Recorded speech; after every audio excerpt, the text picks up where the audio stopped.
Okay, Lal sir ആ സ്റ്റേജിൽ നിന്നിട്ട് ആ ഒരു സംഭവം പറഞ്ഞപ്പോ എന്തായിരുന്നു ഫീല്?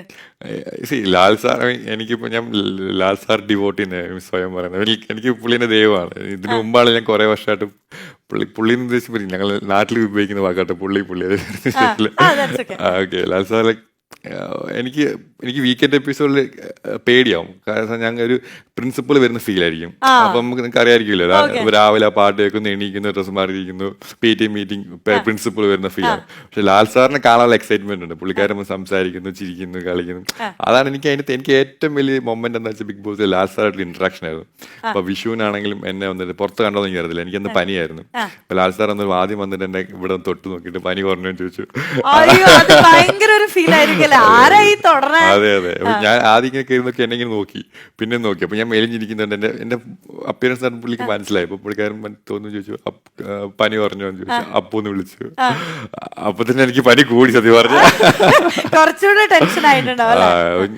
പക്ഷെ അതൊക്കെ എത്ര പേര് ആഗ്രഹിക്കുന്നതാണ്. ലാൽ സാറെ കാണാൻ വരെ ഒരുപാട് പേര് എഫേർട്ട് ഇട്ടിട്ട് നടക്കുന്നില്ല. അപ്പൊ അത് ഇങ്ങനത്തെ ഒരു മൊമെന്റ്സ് ഒക്കെ കിട്ടുന്നത് ഭയങ്കര. അതെ, ഞാനത് പറഞ്ഞിട്ടുണ്ട്. അപ്പം ഞാൻ അതിനു മുമ്പ് ഒരു മൊബൈൽ ബ്രാൻഡിന്റെ അതിന്റെ പരസ്യത്തിന് പോയിട്ടുണ്ടായിരുന്നു. അപ്പൊ ലാൽ സാറിന് എന്റെ ബാക്കിൽ നിൽക്കുന്നുണ്ട്. ഞാൻ ലാൽ സാറിന്റെ പേര് കേട്ട് പോയതാണ്. എനിക്കറിയാം ബാക്കിൽ നിൽക്കുന്നതെന്ന് എനിക്കറിയാം. ബട്ട് സ്റ്റിൽ ഞാൻ പോയി പുള്ളിക്കാരനെ കാണാമെന്ന് ഓർത്തിട്ട് പോയി.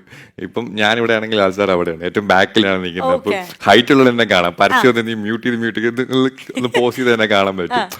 അന്ന് ഞാൻ അവിടെ വണ്ടി, ലാൽ സാറിന് വണ്ടി ഉണ്ടായിരുന്നു. അപ്പൊ ആന്റണി ചേട്ടനൊക്കെ അവിടെ ഉണ്ടായിരുന്നു. ഹായ് ആയി കാണിച്ച് ടാറ്റ വന്ന്. അന്ന് എനിക്കറിയാമായിരുന്നു ഒരു ദിവസം എനിക്ക് പുള്ളിയുടെ കൂടെ ഇരിക്കാൻ പറ്റും എന്നുള്ളൊരു ഒരു കോൺഫിഡൻസ് എനിക്ക് മാനിഫെസ്റ്റ് ചെയ്ത് പീക്ക് ചെയ്യാൻ ചെയ്തിട്ടുണ്ട്. അപ്പം പിന്നെ എനിക്ക് ഒരുമിച്ച് പോയി ഇരിക്കാൻ പറ്റി, എനിക്ക് കെട്ടിപ്പിടിക്കാൻ പറ്റി, എന്നോട് കെട്ടിപ്പിടിച്ച് ചോദിച്ചു. അന്ന് എന്റെ കിളി പോയി.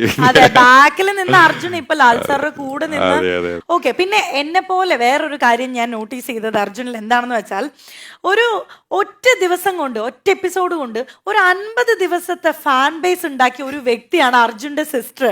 അല്ലേ അല്ലേ? കണ്ടില്ലായിരുന്നോ? ചേച്ചി ഇങ്ങനെ നോക്ക, എന്നെ തന്നെയാണോ പറയുന്നതെന്ന്. അപ്പൊ അതിലെന്താ തോന്നുന്നത്? ഇല്ല, എനിക്ക് കുറെ കാര്യങ്ങൾ പുറത്തു വന്നിട്ടാണ് അറിയുന്നത്. നമുക്ക് അകത്തിരുന്ന് ഇങ്ങനെ കുറെ കാര്യങ്ങൾ, കണ്ടസ്റ്റൻസിന്റെ കാര്യം, നമ്മള് എവിക്ഷൻ കാര്യങ്ങളൊക്കെ പറയും. പുറത്ത് നമ്മൾ ഇത്ര ആൾക്കാരുണ്ട്, അല്ലെങ്കിൽ ഫാമിലി വന്നിട്ട് പോയിട്ട് ഇങ്ങനെയൊക്കെ നമ്മളോട്ട് എക്സ്പെക്ട് ചെയ്യുന്നില്ല, അറിയുന്നില്ല. പുറത്തു വന്നിട്ടാണ് ഓൾറെഡി കേട്ടു. എനിക്കെന്തൊരു ഇത് വന്നില്ല, കാരണം ഇതൊന്നും പ്രതീക്ഷിക്കുന്നില്ല. അതെ അതെ.